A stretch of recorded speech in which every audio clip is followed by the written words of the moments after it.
Korea has played and will continue to play a very important role in the evolution of Asia's flows and networks, not just in terms of trade of goods and services, but also in other important dimensions like people, capital, and even culture. Korea is a very trade-dependent, trade-driven economy. The total export-import value is more than 70% of Korea's $1.6 trillion economy, almost double the level of Japan and higher than most countries around the world. And what's more important to recognize, besides the magnitude of trade, is the fact that these trades, not just in Korea, but in many of the Northeast Asian countries, is based on very tightly interlinked multilateral collaboration. Therefore, the stability and robustness of the supply chains in Korea, in Northeast Asia, broader Asia, will be very critical not just to Asia, but also to global markets. In terms of people, South Korea is also a very important driver of people flows all across Asia and with the world. Korea is both a favorite destination and a very active exporter of students looking for tertiary education. Over the last 10 years, Korea has driven a meaningful amount to the growth of Asian international students in the world. And again, Korea has become very much of a hotspot for many Asian students coming to Korea to seek education and the broader experience. In terms of capital, Korea's collaboration is expanding rapidly across Asia beyond Northeast Asia.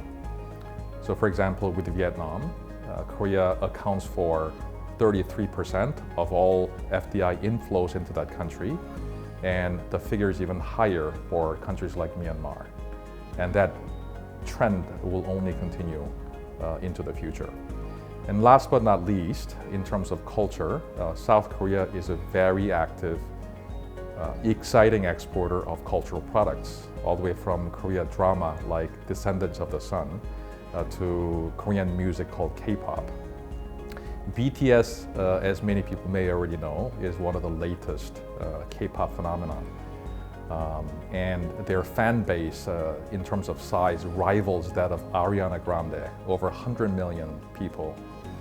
And considering the fact that most of their songs do not have English-based lyrics, that is actually quite an impressive trend. Many people don't know that the fan base of BTS is called an army.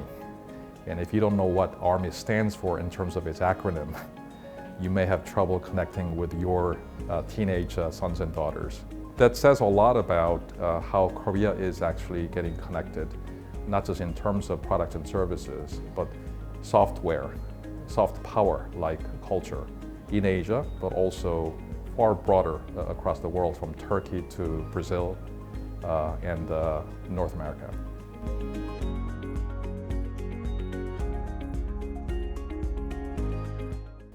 In Asia, the combination of socioeconomic development and the birth and growth of the digital economy is creating a very, very profound change and impact on many companies in terms of the breadth of capabilities that they need to now have to be able to compete and succeed in the world.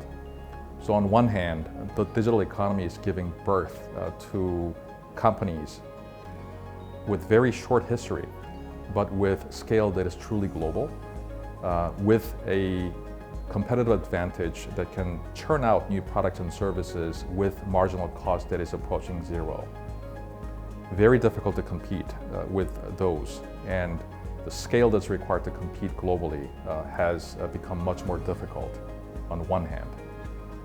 On the other hand, the economic growth that's occurring across all Asian countries is giving birth to cities that we don't know about, but we need to know about.